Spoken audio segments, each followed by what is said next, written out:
పెళ్ళైనా పండగైనా వేడుక ఏదైనా పట్టుచీరల ప్రత్యేక వేదిక వారాహి సిల్క్స్. నమస్తే, వెల్కమ్ టు సుమన్ టీవీ. నేను పద్మిని. ప్రస్తుతంతో పాటు ప్రముఖ ఆధ్యాత్మికవేత్త, వాస్తు జ్యోతిష పండితులు, లలిత ఉపాసకులు, వాస్తు జ్యోతిష శిక్షణ నిపుణులు బ్రహ్మశ్రీ నానాజీ పట్నాయక్ గారు మనతో పాటు ఉన్నారు. మాట్లాడదాం సార్. నమస్తే సార్. శ్రీమాత్రే నమః.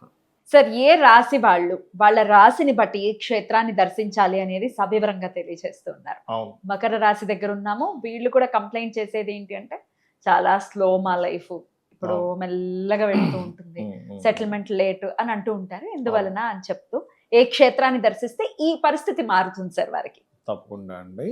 వీళ్ళకి మకరం వారికి వర్క్ హాలిక్ పర్సన్స్ అండి. వీళ్ళందరూ కూడా పని ఉండాలి. అయితే ఇక్కడ రెండు రకాలుగా ఉంటుంది. ఎలా అంటే మకరం శని గనక పాడైతే బద్ధకస్తులు అయిపోతారు విపరీతంగా. శని గనక బాగుంటే వాళ్ళంత వర్క్ ఎవరూ చేయలేరు. హార్డ్ వర్క్ రెండు రకాలుగా ఉంటుంది శని. అయితే శని పాడైనప్పుడు ఎక్కడ జాబులు చేయకూడదు. మనం అర్థం చేసుకోవాల్సింది ఏంటంటే శాటర్న్ ఎలా ఉన్నాడు, కేతుతో కలిసి ఉన్నాడు, కేతుని చూస్తున్నాడు, వీళ్ళు జాబులు చేస్తే వీళ్ళు ఎదగలేరు లైఫ్లో. అదే అలాగే చిన్నగా ఉండిపోతారు. కానీ శని బాగున్నాడు మంచి గ్రహాలతో, అప్పుడు జాబ్ చేయొచ్చు, తప్పులేదు. ఈ ఒక్క పాయింట్ మనం అర్థం చేసుకోగలిగితే అంతా సెట్ అయిపోతుంది లైఫ్. అది మెయిన్గా. అయితే వీళ్ళు ఎప్పుడూ కూడా వీళ్ళ ఫ్యామిలీ వీళ్ళకి సపోర్ట్గా ఉంటుంది, గుర్తుపెట్టుకోండి. అయితే ఈ మకర లగ్నం వారికి ఇప్పుడు మనం కుజుడు గురించి మాట్లాడుకున్నా కూడా పాయింట్ చెప్తా. గోచారం ఎక్కడో ఆత్మాభిమానం దెబ్బతింటది ఇక్కడ వీళ్ళకి. నేను అన్నది అవ్వలేదు, నేను చెప్పింది చేయలేదు అని మకర లగ్నం వారికి ఇది ఒకటి ఆత్మాభిమానం దెబ్బతింటుంటుంది. ఎందుకంటే కుజుడు 4th హౌస్లో కుజుడు ఉన్నాడుగా. 4th హౌస్ శీలస్థానం కదా, అందుకని ఆ మనసు ఎక్కడో హట్ అయ్యాననే ఫీలింగ్ వచ్చేస్తుంటుంది. అది కొద్దిగా వీళ్ళు కంట్రోల్ చేసుకోవాలి. ఎన్నాళ్ల పాటు కంట్రోల్ చేసుకోవాలి?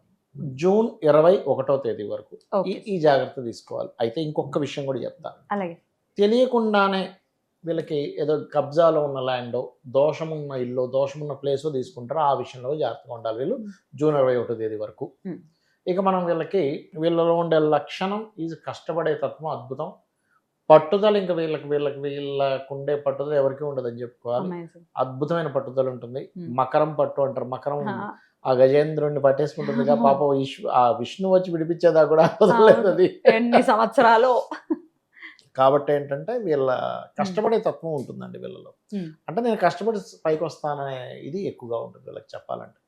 అంటే కష్టపడడానికి వెనక్కి వెళ్ళరు అని మనం చెప్పొచ్చు. రైట్.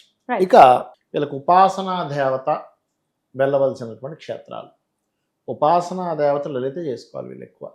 వీళ్ళ లైఫ్లో లలిత అమ్మవారి ఎంటర్ అయింది అంటే వీళ్ళ లైఫ్ టర్న్ అవుతుంది. ఇంకా టర్న్ అవ్వాల్సి ఇంకా తిరుగులేదు. కెరీర్ మారిపోతుంది, సంతానంలో మార్పులు వచ్చేస్తాయి. సంతానం అప్పటిదాకా మాట సంతానం వింటూ ఉంటారు. వీళ్ళ ఆలోచన విధానం మారిపోతుంటుంది. లలిత అమ్మవారు ఎంటర్ అయిందంటే వీళ్ళ లైఫ్లో, ఈ మకరం వారికి. మరి క్షేత్రాలకి ఎక్కడికి వెళ్ళాలి? లలిత క్షేత్రాలకి వెళ్ళొచ్చు, అంటే అమ్మవారి ఆలయాలకి వెళ్ళొచ్చు, విష్ణు ఆలయాలకు కూడా వెళ్ళొచ్చు, తప్పులేదు. బ్రహ్మాండంగా పనిచేస్తుంది. అయితే ఎప్పుడైనా సరే గుర్తుపెట్టుకోండి, విష్ణు ఆలయానికి వెళ్ళి అక్కడ అమ్మవారి యొక్క నామస్మరణ, అమ్మవారి ఆలయాలకు వెళ్ళి విష్ణు నామస్మరణ చేసిన వారికి ఎలా అయితే మనం శివకేశవుల విషయంలో చెప్తాను చూసాం, ఇలా చేయాలండి వీరికి. ఇలా గనక చేస్తే ఇంకా అద్భుతం. ఎటువంటి అది కూడా చెప్పండి సార్. ఇప్పుడు అమ్మవారి దగ్గరికి వెళ్ళినప్పుడు విష్ణు ఏ నామం చేయొచ్చు, విష్ణు ఆలయానికి వెళ్ళినప్పుడు అమ్మవారి నామం? రైట్, మంచి ప్రశ్న వేశారు. ఇక్కడ ఏంటంటే ఓం నమో నారాయణాయ మనకి చాలా సింపుల్గా అనిపిస్తుంది. ఏంటి ఇది చాలా సింపుల్ కదా, అయిపోతుందా, వేరే ఏదైనా చెప్పండి అని అంటాం. ఎందుకంటే అతను రామానుజాచార్యులు వారు వాళ్ళ గురువు గారి దగ్గర ఎన్ని సంవత్సరాలు తిరిగాడు ఈ నామం కోసం. ఆయన ఎక్కేసి చెప్పేసాడు అందరికి. అందుకే ఇప్పటికే పూజలను అందుకుంటున్నారు మనం చాలా సింపుల్ గా అనుకుంటా, ఓం నమో నారాయణ ఏముంది, చాలా శక్తి ఉంటుందండి. ఓం నమో నారాయణాయ, ఓం శ్రీమాత్రే నమః అనే మంత్రం, ఈ రెండు కూడా అద్భుతమైన శక్తిని ఇస్తాయి. మామూలు విషయం కాదు ఇది. మనం చాలా, ఎందుకంటే మనకి చాలా ఈజీగా అంది ఇవాళ రేపు బీజాక్షరాల మంత్రాలన్నీ ఇలా గురువుల దగ్గరికి వెళ్తే ఇలా డబ్బులు తీసుకుని ఇచ్చేస్తున్నారు. కానీ ఒకప్పుడు గురువుకి సేవ చేసి చేసి చేసి వాడు నమ్మి, గురువు పర్లేదు వీడికి మంత్రం ఇస్తే ఇబ్బంది లేదు అనుకునేటప్పుడు ఇచ్చేవారు. ఎందుకు అంటే చెప్తా వినండి. ఒక మంత్రం మనం గురువు గారి దగ్గర తీసుకున్నప్పుడు భక్తిగా దాని కనుక పూజ చేస్తే ఒక సైన్యం మన చుట్టూ ఉంటుంది. ఆ దేవతా పరివారం మొత్తం ఆ భక్తుడిని కాపాడుతూ ఉంటుంది భక్తిగా చేసేవాడు. అలాంటప్పుడు ఆ యొక్క తీసుకున్న మంత్రం తీసుకున్నటువంటి వ్యక్తి యొక్క వ్యక్తిత్వం కనుక అగ్రెసివ్గా ఉన్నా, ఒకరికి హాని చేసే తత్వం ఉన్నా, ఈ వ్యక్తి ఏదో అన్నాడు అది అయిపోతుంది అక్కడ పని. అప్పుడు ఈ వ్యక్తికి ఇచ్చిన మంత్రం వల్ల ఇంకోళ్ళు హాని కలగకూడదుగా. అందుకని 2 సంవత్సరాలు 3 సంవత్సరాలు అక్కడికి వెళ్ళి చేస్తూ ఉంటే, వాళ్ళ దగ్గరికి వెళ్ళి ఏదో సేవలు చేస్తూ ఉంటే అప్పుడు ఏదో ఒక మంత్రం చెప్పేవారు. అంత ఈజీగా చెప్పరు. ముందు ఇది చెయ్యి, ఇది సిద్ధించిందా తర్వాత చూద్దాం. దానికి పరీక్ష కూడా ఉండేది. అంటే ఎలా అంటే, ఒక మంత్రాన్ని తీసుకున్న తర్వాత ఆ మంత్రం బేస్ మీద వాళ్ళు కొన్ని చేసేవారు. అంటే ఈ మంత్రం సరే చదువు, ఇది కదులుతుందో లేదో చూద్దాం.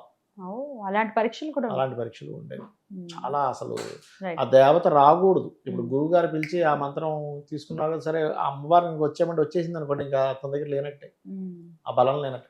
అక్కడే ఉండగలగాలి. ఆ మంత్రాది దేవత ఎవరైతే ఉన్నారో అక్కడే ఉండగలగాలి. అయితే ఇక్కడ చాలా మంది ఏంటంటే కొన్ని అపోహలు ఉన్నాయి. ఏమని మేము చేయొచ్చా చేయకూడదా, ఓం ఆడవాళ్ళు చదవచ్చా చదవకూడదా అంటే కొన్ని ఓంకారాలు కొన్ని ఉన్నాయి, నేను కాదనట్లే. కానీ నీకు భక్తి ప్రధానము అంటారు. ఇంకొకటి ఏంటంటే, ఏమండి ఎటువంటి ముద్రలు వేయాలి, ఎటువంటి నియమాలు పాటించాలి. నేనేం చెప్తానంటే, మహాకవి కాళిదాసు గారు ఉన్నారు. ఆయన ఏ ముద్రలు వేశాడు?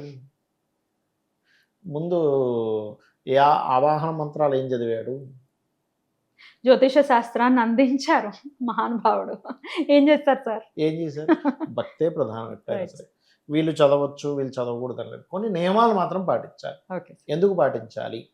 ఎందుకు కొన్ని ఆహార విషయాల్లో కొన్ని జాగ్రత్తలు ఖచ్చితంగా ఎందుకు చెప్పారు అంటే, కొన్ని మనకి చూడండి, మన దక్షిణాచారము, వామాచారము, కౌలాచారాలు ఉంటాయి. చేసేది దక్షిణాచారంలో చేస్తున్నాం, కానీ కౌలం వైపు వెళ్ళిపోతుంది తెలియకుండా ఆహారపు అలవాట్ల వల్ల. అప్పుడు దానికి ఉండేటువంటి నియమాలు వేరే ఉంటాయి. వేరే ఉన్నప్పుడు నువ్వు చేసేది ఒకటి, ఇంకోటి ఏదో ప్రక్రియ జరుగుతుంది అనుకోండి, అది కరెక్ట్ కాదుగా. అలా అని వామాచారం తప్పని లేకపోతే కౌలాచారం తప్పని నేను చెప్పేంత ఇది కాదు నాదిగా. ఎందుకంటే దాని పద్ధతులు దానికి ఉన్న, అది చేసేవాళ్ళు బ్రహ్మాండంగా చేస్తారు. ఆ దీంట్లో ఉండేవాళ్ళు దాంట్లో ఉంటారు. దక్షిణాచారంలో చేసేవాళ్ళు దక్షిణాచారం చేస్తారు. కాకపోతే నువ్వు గురువు దగ్గర ఒక మంత్రం తీసుకొని ఒక క్షేత్రానికి వెళ్ళి, ఈ మకర లగ్నం వాళ్ళు కనుక విష్ణు క్షేత్రాలకు వెళ్ళడం, ఏదైనా తిరుమల ఎనీ క్షేత్రానికి వెళ్ళి, ఎందుకంటే మీరు చూడొచ్చు. ఎందుకు అంటే, మీరు అన్ని క్షేత్రాలకు తిరిగి విష్ణు క్షేత్రం దగ్గర కూర్చొని జపం చేసినటువంటి తొందరగా కనెక్టివిటీ వేరే దగ్గర అవ్వదని నేను చెప్పట్లే. భక్తి ఉంటే ఎక్కడైనా అవుతుంది, కానీ విష్ణువు దగ్గర అయిన కనెక్టివిటీ వేరే దగ్గర అవ్వదు. అమ్మవారి దగ్గర అయిన కనెక్టివిటీ వేరే దగ్గర అవ్వదు. అంత ఈజీగా కొంచెం కష్టపడాలి. అయితే ఎగ్జాంపుల్, వీళ్ళకి శివుడు అంటే శనిచంద్రులు కలిసి 9లో ఉన్నారనుకోండి, అప్పుడు శివాలయంలో కూడా కనెక్ట్ అయిపోద్ది. అరుణాచలం వెళ్ళిపోయామండి, లేకపోతే శ్రీశైలం వెళ్ళిపోయామండి, కాశీ వెళ్ళిపోయామండి, ఈజీ కనెక్ట్ అయిపోద్ది. సాటర్న్ మూన్ కనెక్ట్ అవ్వాలి అక్కడ వాళ్ళకి. 9వ భావంలో ఉండేటువంటి శని కానీ చంద్రుడు కానీ, శనితో కనెక్టివిటీ గనక వస్తే వీళ్ళు చేయొచ్చు. అమేజింగ్. ఖచ్చితంగా వీరు శరణు వేడాల్సింది విష్ణు పాదాలని మాత్రమే. ఎగ్జాక్ట్లీ. అంటే వేరేవి చేయొద్దని కాదు, మేజర్గా. అంటే ఇప్పుడు ఒక వ్యక్తికి, ఒక పిల్లవాడికి చూడండి, ఎందులో టాలెంట్ ఉందండి, ఏమైనా మ్యాథమెటిక్స్ బాగా చేస్తాడు, అయితే మ్యాథ్స్ తీసుకో, ఎందుకు సైన్స్ తీసుకుంటావు అంటున్నాం. అంతే. ఎందుకు వాడి జీన్స్ లో, వాడి ఆలోచన విధానంలో తొందరగా కనెక్ట్ అవుతుంది. ఇది తొందరగా కనెక్ట్ అవ్వట్లేదు, ఇది కష్టపడ్డాం, ఇది ఎందుగా ఈజీగా చెప్తున్నది. బాగా చెప్తారు. చాలా అద్భుతంగా మాకు తెలియజేస్తున్నారు, అందుకు కృతజ్ఞతలు సార్. నెక్స్ట్ వీడియోలో కుంభరాశి గురించి తెలుసుకుందాం. Thank you sir. నమస్తే. శ్రీమాత్రే నమః.